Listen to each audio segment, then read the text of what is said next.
بسم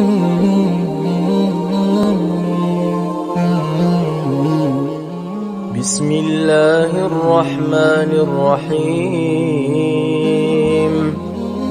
بسم الله الرحمن الرحيم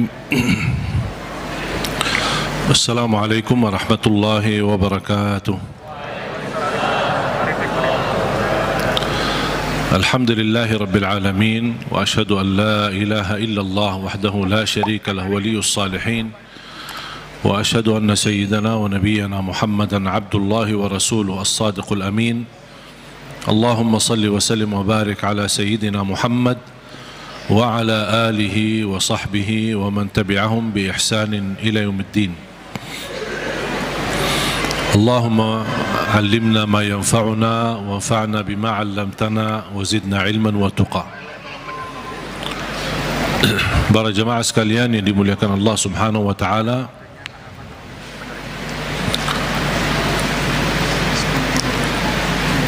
begitu luar biasa kemuliaan Al-Quran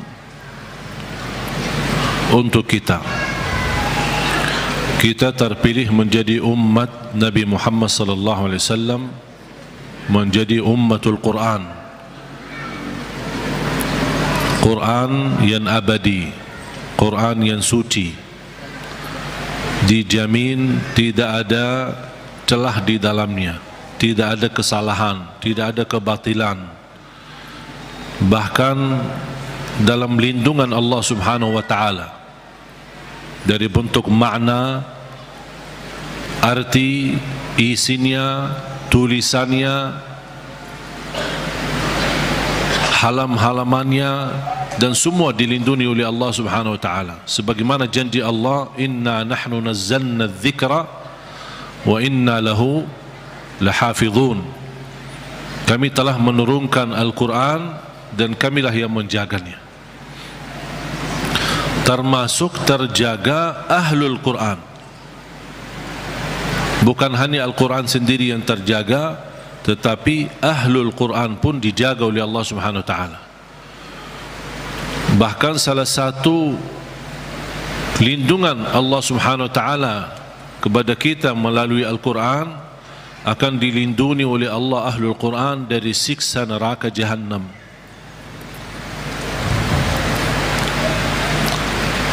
Artinya, kalau ada seorang ahlul Quran tapi masih berlaku dosa maksiat, dan seandainya dihukum oleh Allah untuk masuk neraka sementara, untuk disucikan dan membersihkan dari dosa dan maksiat, neraka pun tidak akan mampu menghanguskan kulitnya dan tidak akan mampu membakar hatinya, karena isinya Al-Quran.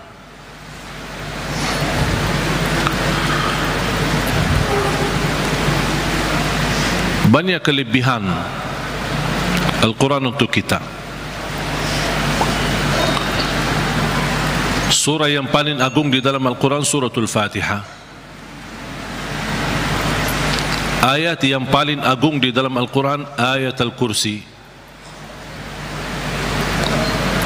Suratul Fatihah, kalau boleh saya artikan dialog sama Allah, berdialog dengan Allah.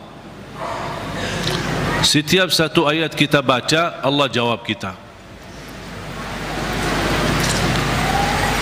Makanya disunnahkan kalau kita baca suratul Fatihah, jangan disambungkan ayatnya. Setiap ayat berhenti.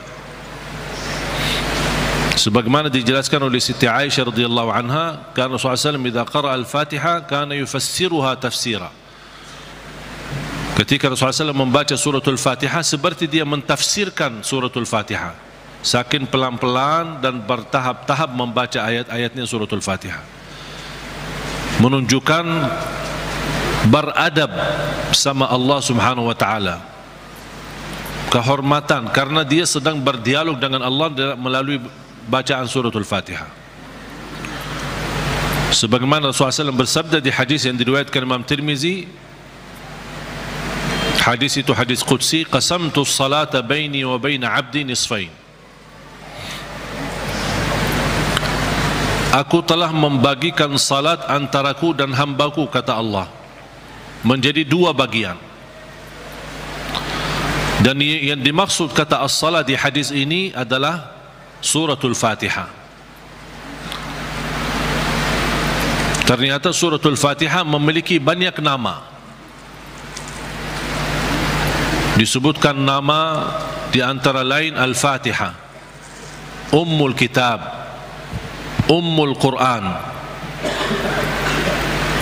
As-Salah, Asy-Syafiyah, Ar-Raqiyah, Al-Waqiyah, menyembuh segala penyakit, melindungi dari segala bahaya, gangguan, godaan, bahkan bisa menjadi ruqyah. Orang yang tidak fahami ruqyah dan sulit mencari orang yang meruqyahi, lebih baik kita ruqyah diri sendiri. Sering orang bertanya, saya tidak faham ayat-ayat ruqyah, cukup dengan suratul Fatihah. Suratul Fatihah sudah mewakili semua ayat-ayat untuk meruqyah diri sendiri, menjadi rutin dibaca. Boleh jadi wirid, setiap hari kita baca Al-Fatihah 10 kali, 20 kali, 100 kali, semampu kita. Jadi wirid, keberkahannya luar biasa.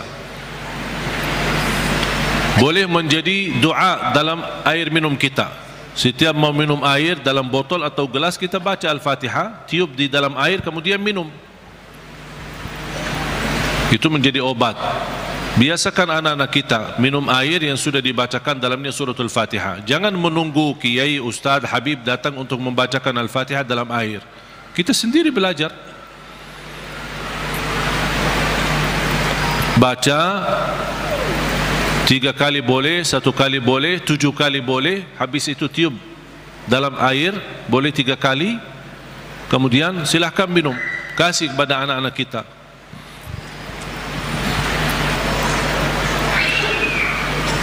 Al-Fatihah sebagai obat menyembuhkan penyakit kita. Ada yang merasa gesak di hati, merasa stres kepalanya, boleh taruh tangan yang kanan di atas kepala dan baca Al-Fatihah. Di atas dada kita baca Al-Fatihah. Itu sungguh subhanallah. Al-Quran sebenarnya seluruh Al-Quran, seluruh isi Al-Quran itu obat. Qul huwa lilladzina amanu hudan wa shifa. Sungguh Al-Quran itu petunjuk dan obat, menyembuhkan penyakit bagi orang-orang yang beriman. Berarti Al-Quran menyembuh penyakit hanya berlaku bagi orang yang beriman. Yang tidak beriman tidak berlaku.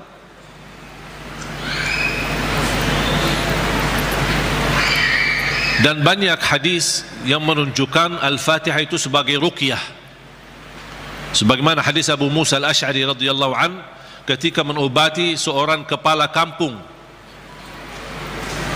yang sambat sakit, kemudian dibacakan Al-Fatihah. Kemudian faka'annama nashita min iqal, sampai dia sembuh seperti tidak pernah sakit sebelumnya. Dan mereka mencerita ketika mereka pulang ke Madinah bertemu Rasulullah SAW, mereka mencerita apa yang terjadi bersama orang kampung. Di antaranya kepala kampung yang sedang sakit, dibacakan Al-Fatihah, dia sembuh. Rasulullah SAW bersabda, wa ma yudrika annaha ruqyah. Dari mana wahai Abu Musa kamu tahu itu ruqyah? Itu menunjukkan Rasul setuju dengan perilaku Abu Musa Al-Asy'ari.